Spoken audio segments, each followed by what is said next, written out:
I am Carol Harrison.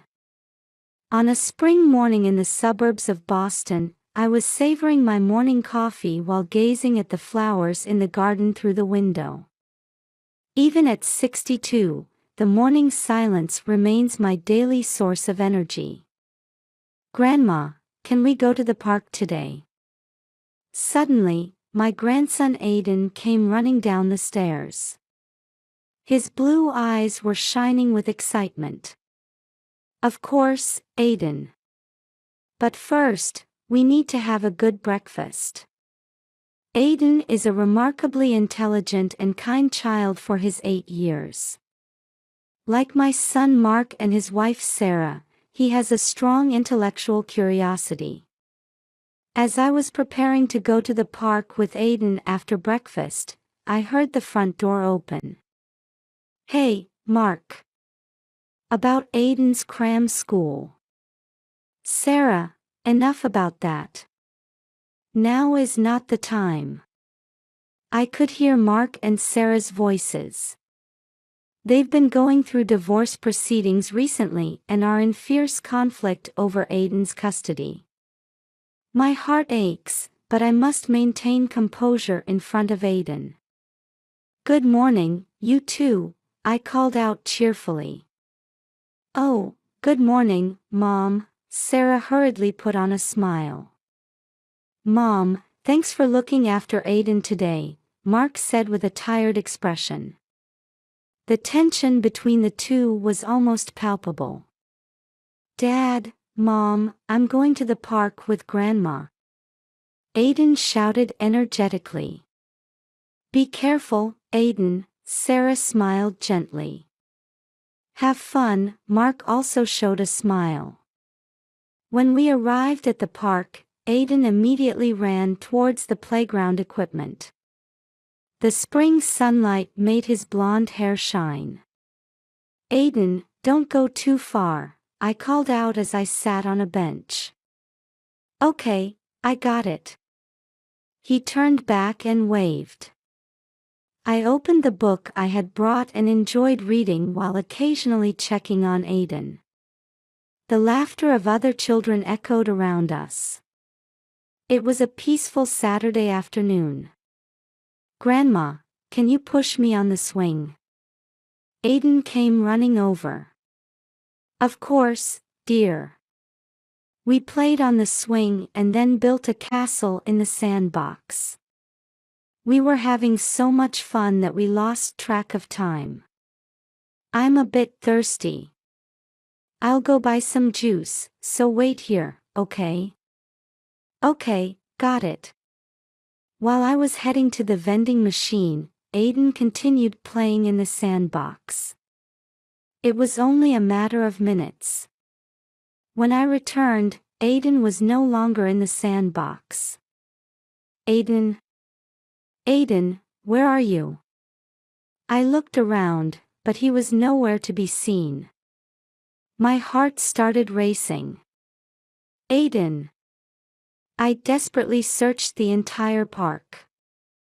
Other parents helped too, but Aiden couldn't be found. Fear enveloped me. With trembling hands, I took out my cell phone and called Mark. Mark, Aiden.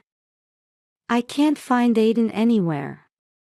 At that moment, my world began to crumble. When Mark arrived at the park, I was sitting on a bench with my face in my hands. I could hear his footsteps approaching. Mom. Mark's voice had an urgency I'd never heard before. Where's Aiden? I explained the situation through tears. Mark's expression darkened. Have you called the police? Yes, Before I could finish, we heard police sirens. 2 patrol cars arrived at the park entrance, and uniformed officers got out. Are you Mrs. Harrison? One officer approached us. Please tell us the details of the situation. As we were explaining to the officer, Sarah arrived, out of breath. Aiden. Where's Aiden? Her voice was trembling. Mark briefly explained the situation to her. Sarah glanced at me with what seemed like an accusing look for a moment. But that expression quickly vanished, replaced by one of determination. Let's search. He must be nearby. The police moved swiftly. They searched the park, questioned nearby residents, and checked security cameras. We also split up, calling Aiden's name while searching the entire park. As time passed, the sun began to set. Fatigue was evident on Mark's face, but he continued the search without rest. Sarah, who had been desperately searching at first, gradually began to slow down. Sarah, are you all right?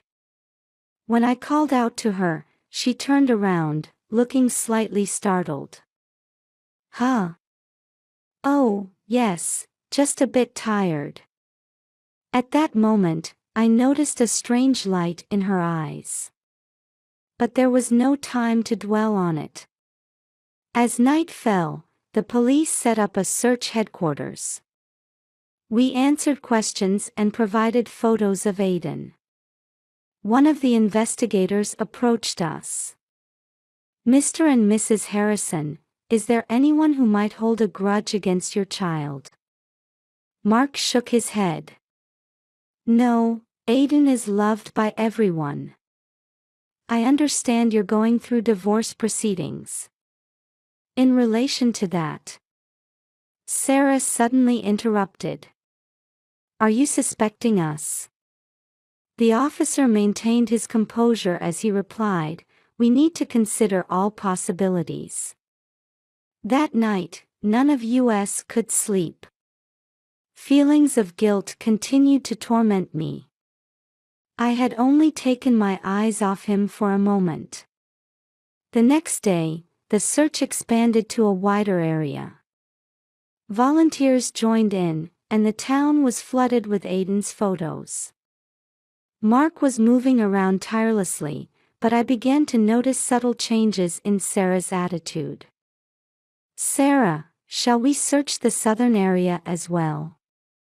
When Mark suggested this, Sarah hesitated before answering. Yes, but I don't think Aiden could have gone that far.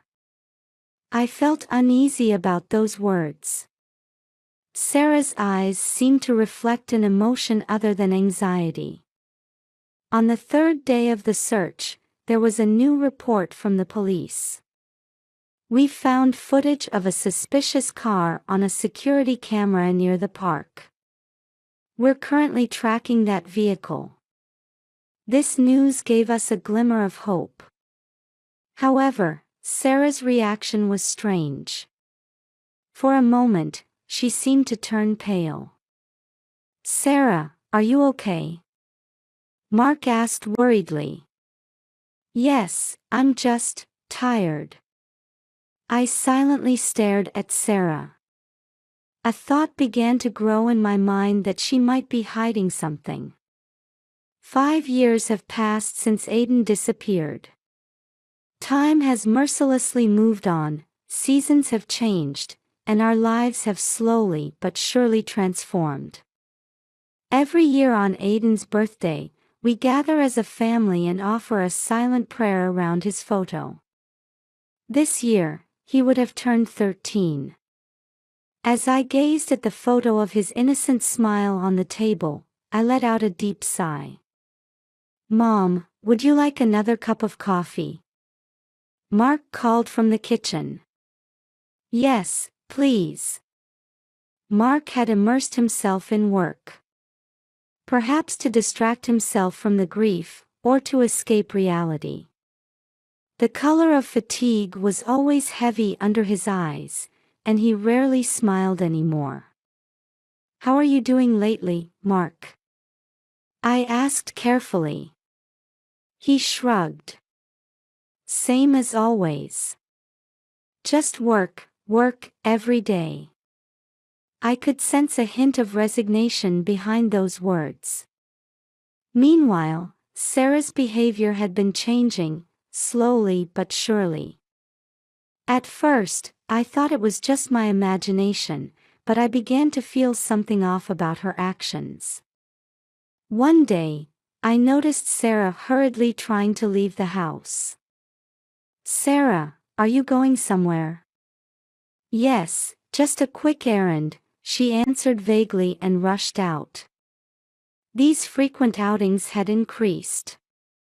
When asked about her destination, she would give evasive answers. Her cell phone usage had also changed.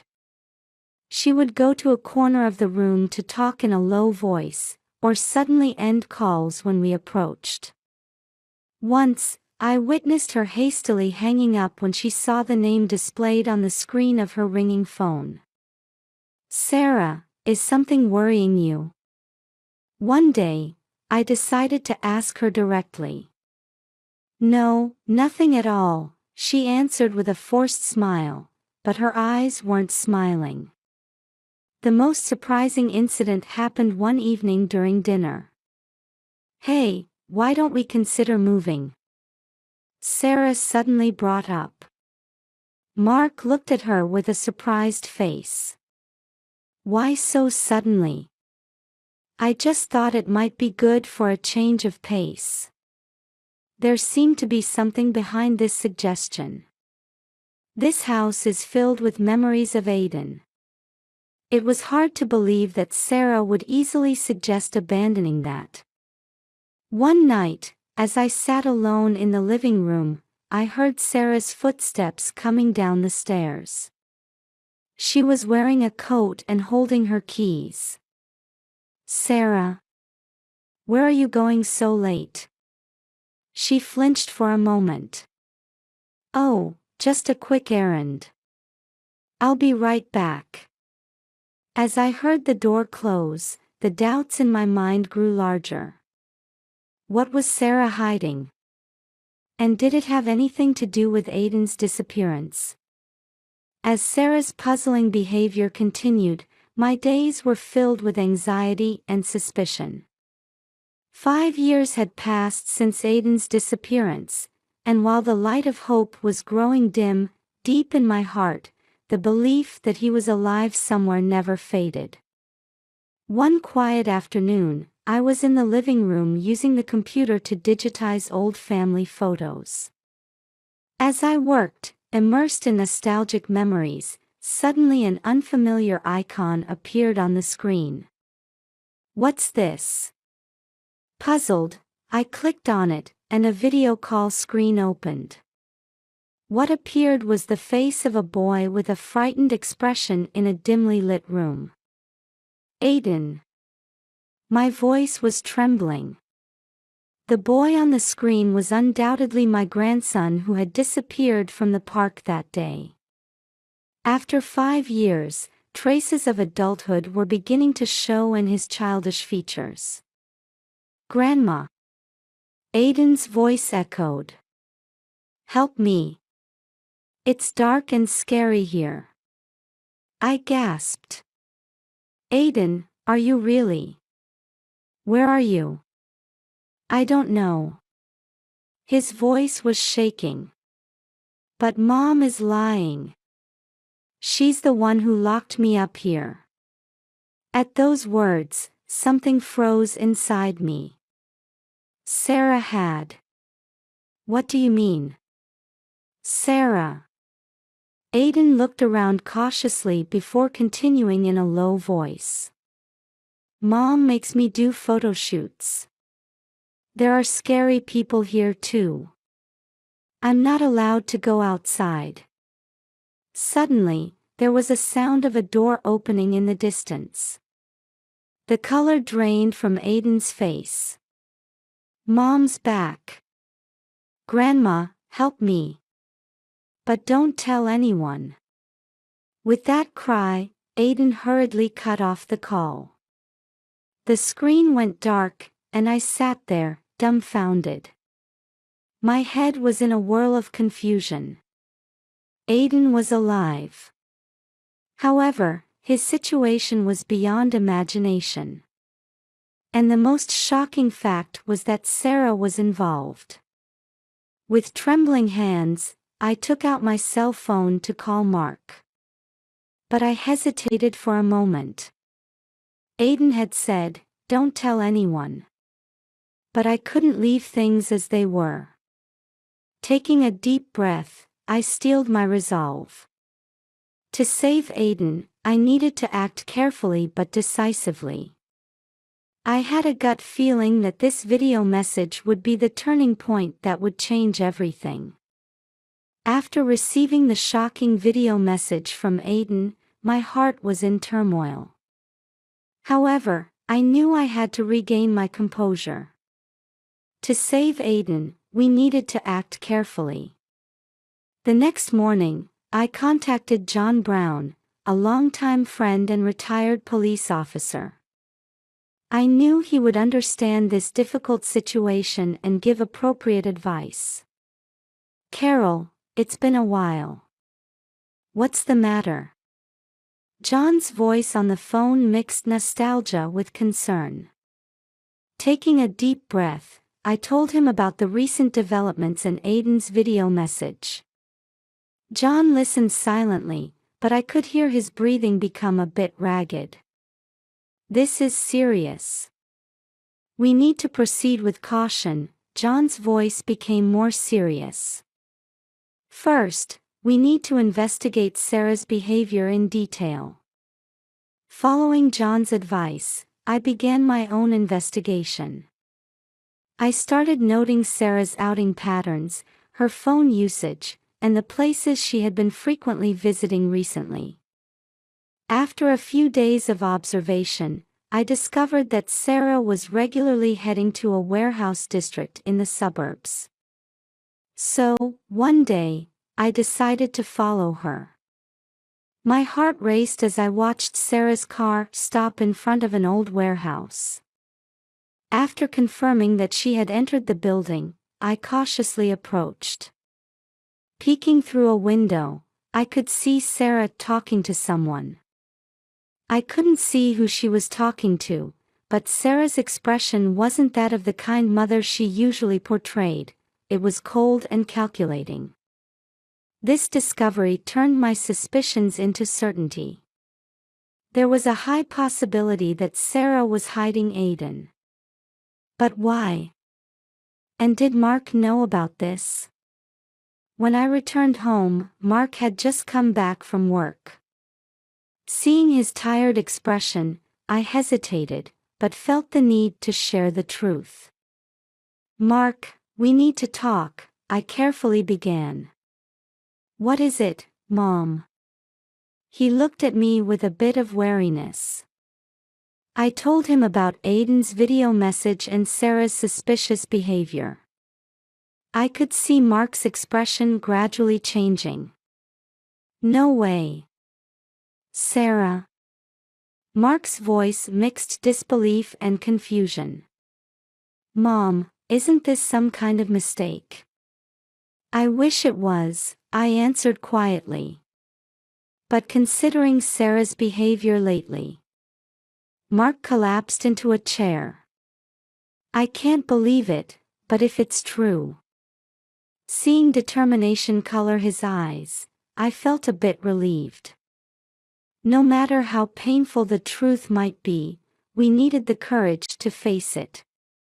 "Mark, let's get Aiden back together." I placed my hand on his shoulder. Mark slowly nodded. "Yes, we'll find him. And if Sarah really is involved..."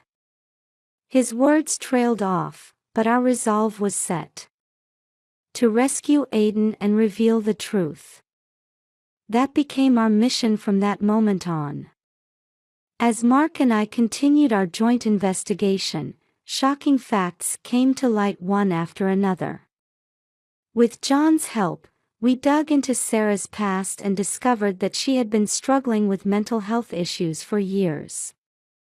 The stress from the divorce proceedings seemed to have triggered a rapid deterioration in her condition. Sarah had been diagnosed with bipolar disorder, Mark said with a shaking voice.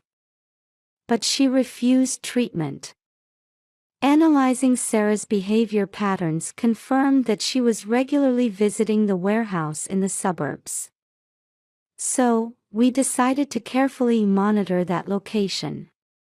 One day, right after Sarah left the warehouse, we got a chance to peek inside. What we saw left us speechless. The walls were covered with countless photos, all of Aiden. However, many of them were taken after Aiden's disappearance. No way. Mark's face turned pale. Further investigation revealed that Sarah had staged Aiden's kidnapping and had been hiding him. Her diary contained entries detailing her desire for revenge against Mark and a distorted love for Aiden. Only I can understand Aiden. Mark doesn't deserve to raise him. Such words were scrawled in messy handwriting. We also solved the mystery of how Aiden had managed to contact me. Sarah had given him a tablet for his education. However, escaping her surveillance, Aiden had managed to send me a message asking for help. He remembered me as the only adult he could trust, which is why he reached out to me. Aiden, he was really alive all this time, Mark said, tears flowing. However, we had no time to dwell on our joy. Aiden was still under Sarah's control, and her mental state was unstable. We needed to rescue him as soon as possible. We should report this to the police, John said with a stern expression.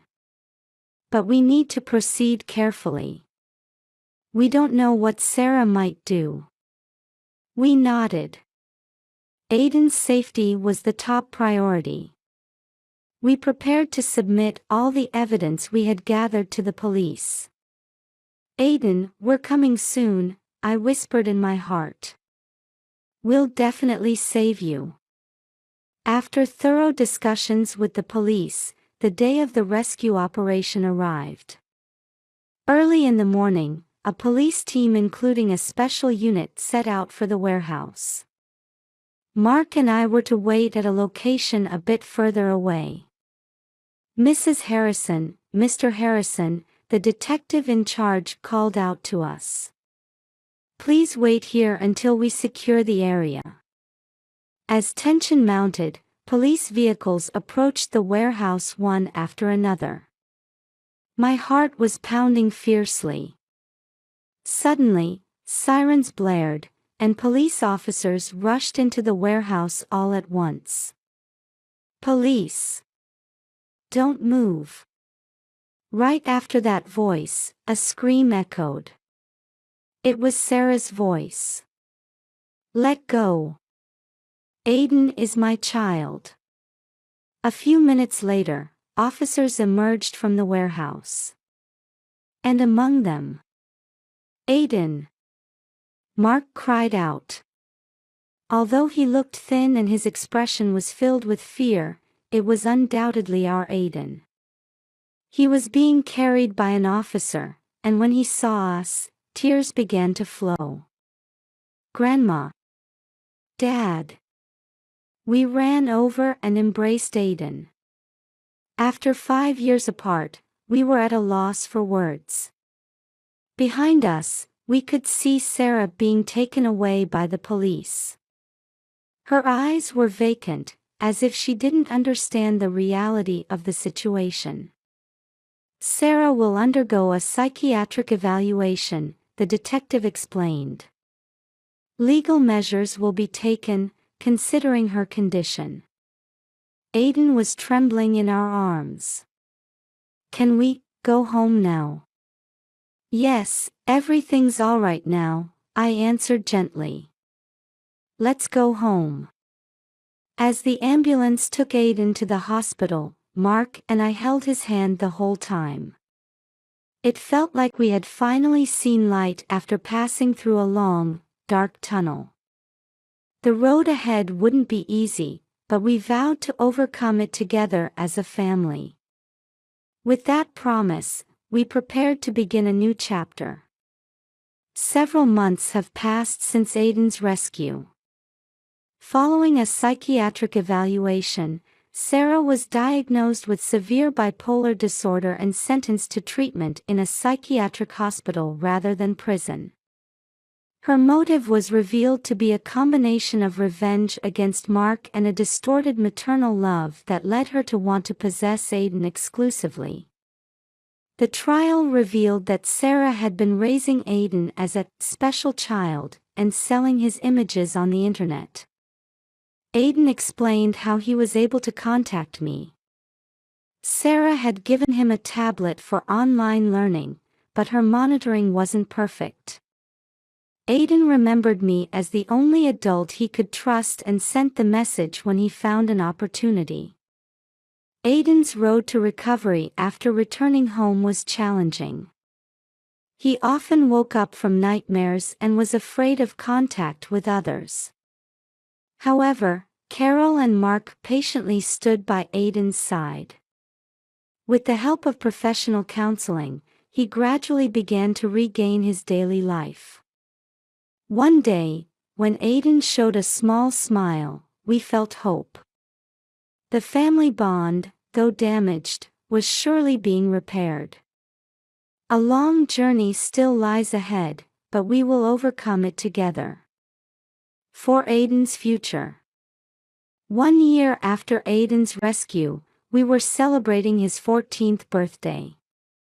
The table was set with a homemade cake, and colorful balloons decorated the room.